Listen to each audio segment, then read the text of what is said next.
Sidang lanjutan DPRD Sumsel kembali digelar Kamis 30 Juni 2016 dengan agenda Raperda Pertanggungjawaban Pelaksanaan APBD Provinsi Sumsel tahun anggaran 2015. Dalam paripurna ini, kelima komisi di DPRD Sumsel telah membahas dan meneliti mengenai penggunaan APBD 2015.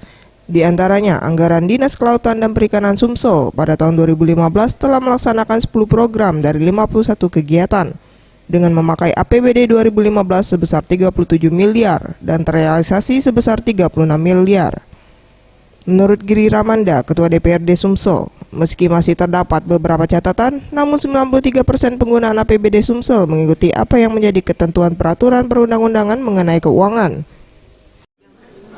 Ya, hari ini kita melakukan penelitian terhadap kinerja keuangan pemerintah Provinsi Sumatera Selatan berdasarkan hasil dari LHP BPK. Memang masih banyak beberapa catatan, tapi pada intinya hampir 95% kita Pemprov Sumatera Selatan sudah bisa mengikuti apa yang menjadi ketentuan peraturan perundang-undangan mengenai keuangan, dan mudah-mudahan ke depan ini bisa terus kita tingkatkan.